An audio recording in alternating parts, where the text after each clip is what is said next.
बच्चों, आज की क्लास में हम पढ़ेंगे भारत का भौतिक स्वरूप या भारत का भौगोलिक प्रदेश। इस चैप्टर में आज हम पढ़ेंगे उत्तर भारत का हिमालयी क्षेत्र। अब हिमालयी क्षेत्र को पढ़ने से पहले हिमालय की उत्पत्ति के बारे में कुछ जानकारियां हम आपको दे रहे हैं।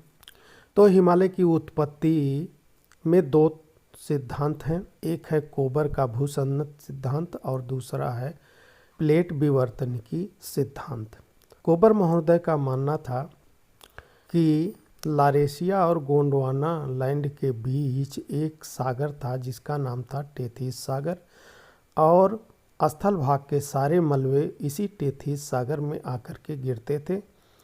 परिणाम स्वरूप सागर का तली नीचे धंसता गया और जो गोंडवाना का स्थिर भूखंड था और वो जो है यूरेशिया यानी लारेशिया भूखंड की तरफ खिसकने लगा और संपीड़न से हिमालय पर्वत का निर्माण हुआ।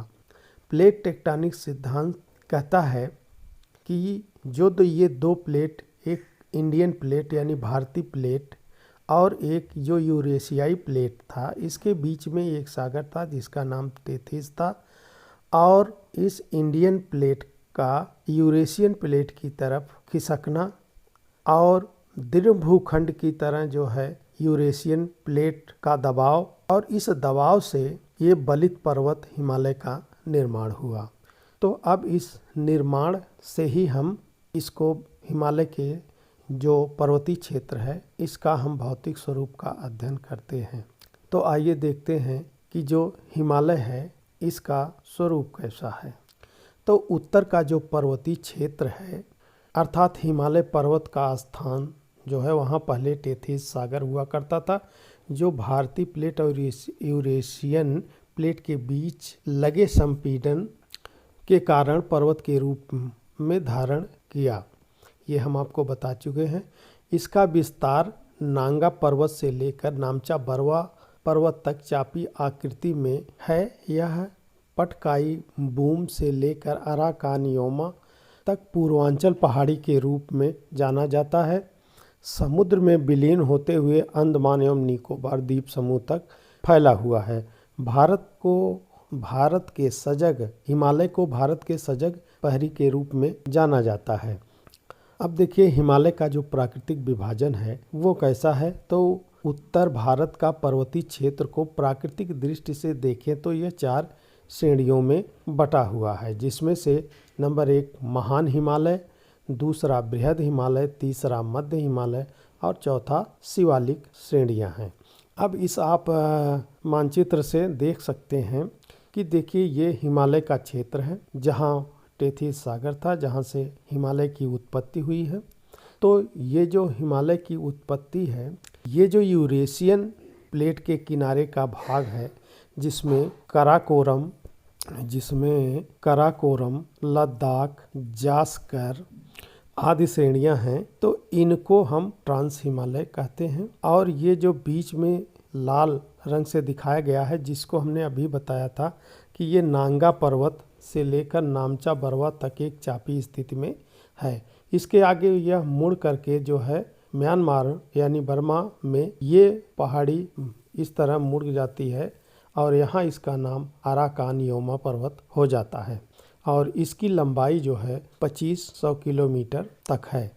इसके बाद आता है आपका लघु हिमालय, ये है आपका ट्रांस हिमालय, और ये है आपका महान हिमालय या बृहद हिमालय, और ये देखिए जो आपका हरा रंग से दिखाया गया है ये आपका लघु हिमालय है।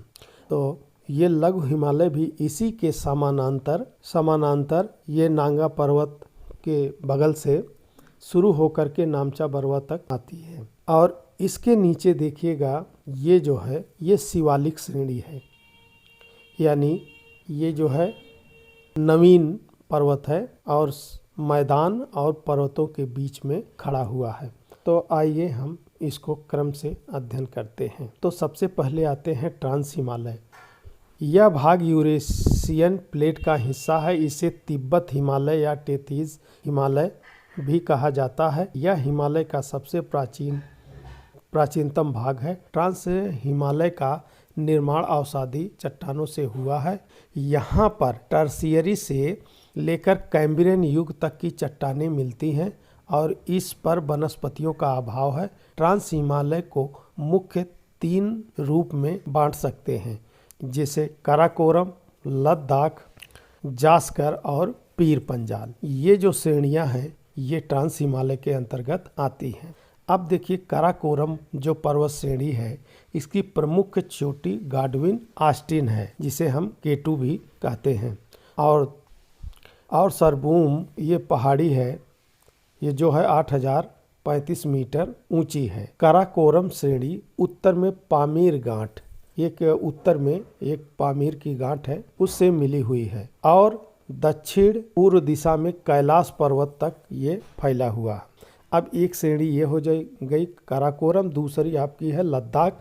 जो लद्दाख श्रेणी है वो सिंधु और उसकी सहायक श्योक नदी के बीच जल विभाजक का कार्य करती है और विश्व की सबसे बड़ी ढाल वाली चोटी राकापोसी है।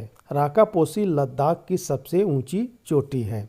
अब आप देखिए काराकोरम में पाए जाने वाले ग्लेशियर। अब काराकोरम श्रेणी के मुख्य ग्लेशियर निम्नलिखित हैं, जिसमें सियाचिन, हिस्पर, बाल्टोरो, बियाफो आदि हैं। अब आ जाइए ट्रांस हिमालय के बाद बृहद हिमालय। बृहद हिमालय को आंतरिक हिमालय, महान हिमालय, सर्वोच्च हिमालय, हिमाद्री और मुख्य हिमालय के नाम से भी जाना जाता है। यह हिमालय की सबसे ऊंची और दुर्गम श्रेणी है। बृहद हिमालय की औसत ऊंचाई 6100 मीटर है और यहाँ पर हमेशा बर्फ जमी रहती है।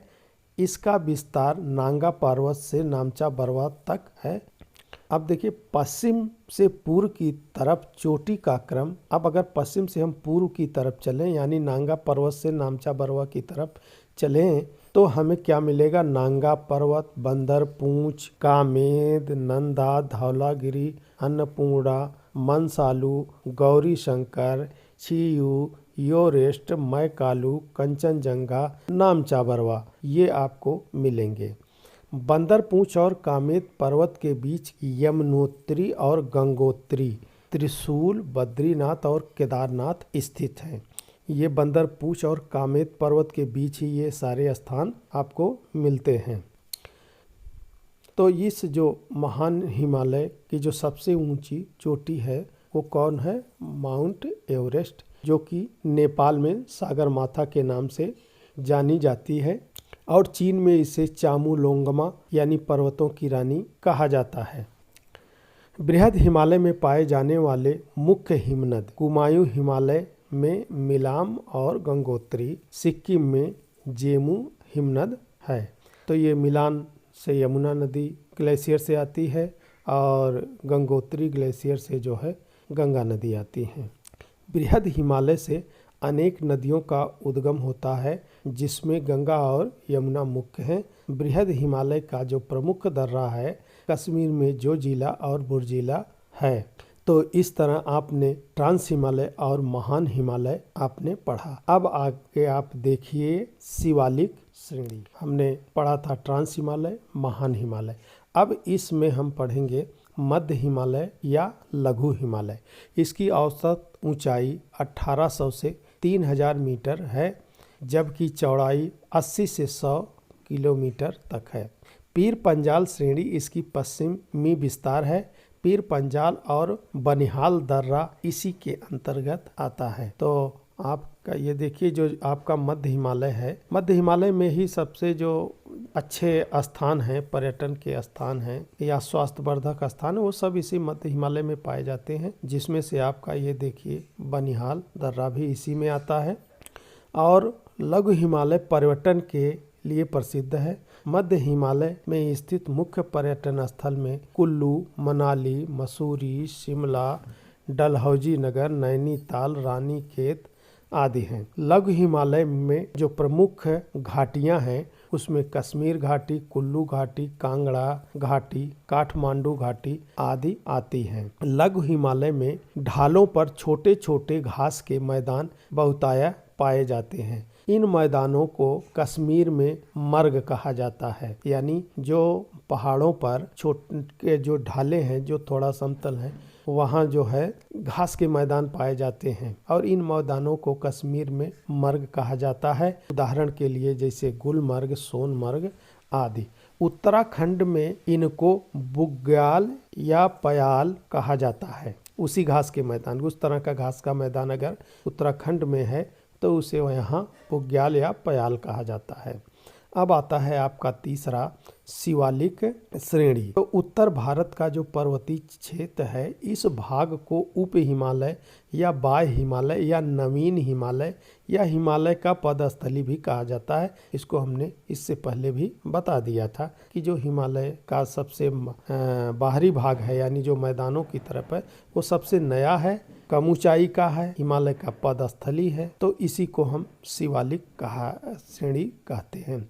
शिवालिक श्रेणी की औसत ऊंचाई 1000 से 2500 मीटर तक है।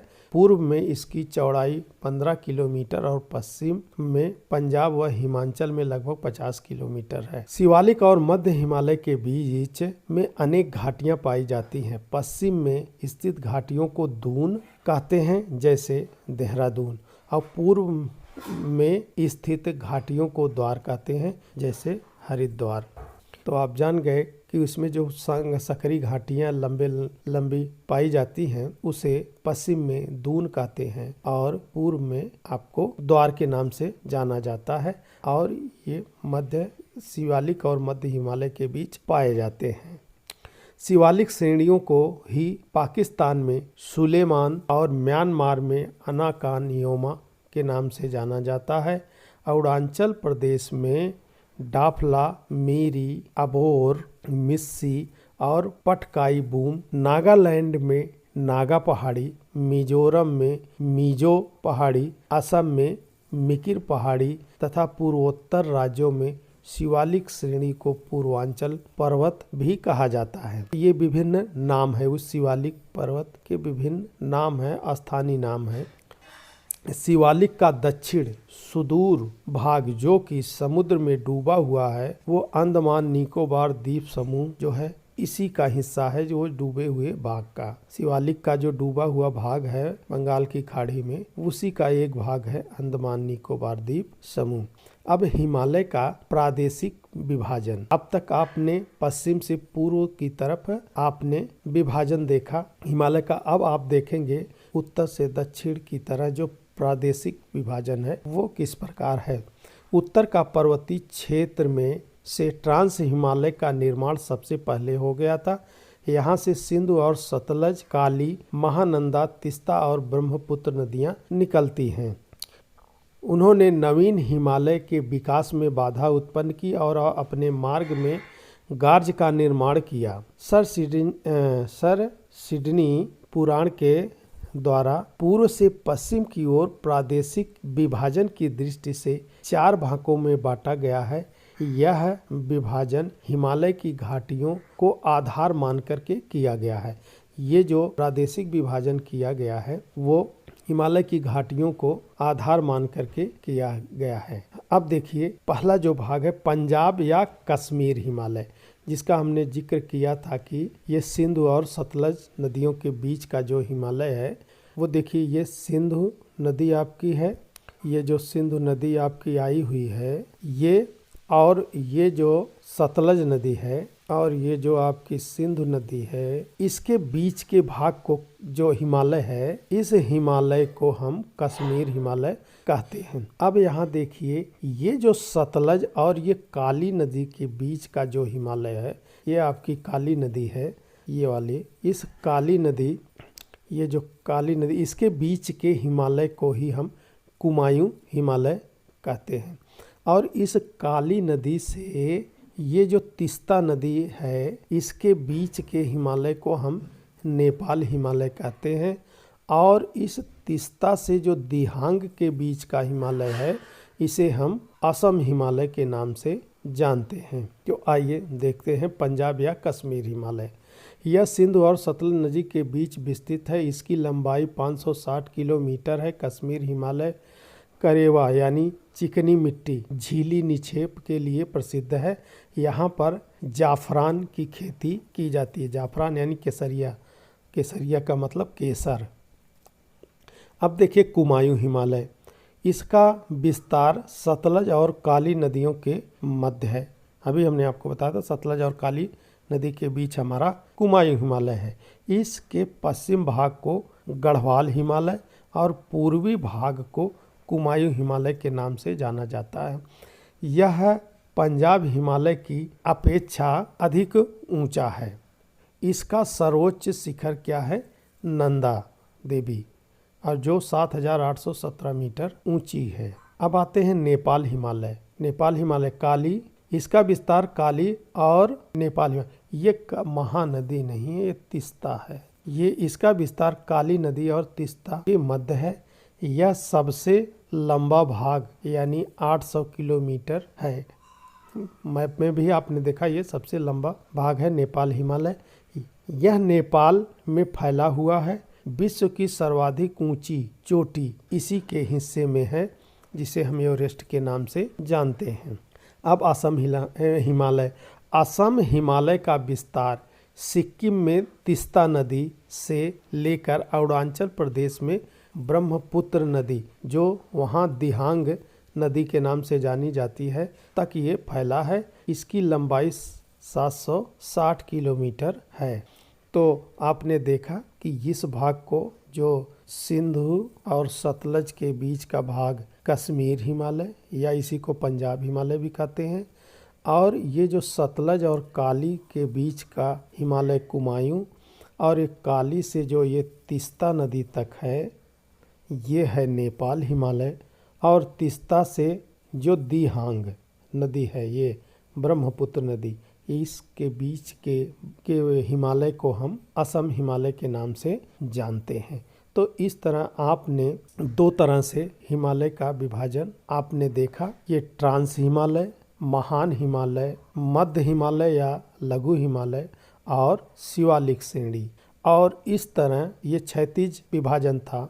और लंबवत विभाजन में हमने देखा कि कश्मीर या पंजाब हिमालय, कुमायूं हिमालय, नेपाल हिमालय और असम हिमालय। इस तरह आपने देखा कि भारत के उत्तर में जो पर्वतीय क्षेत्र है उसका स्वरूप कैसा है। अगले वीडियो में मध्य गंगा का मैदान आपके सामने प्रस्तुत किया जाएगा और इसका अध्ययन किया जाएगा।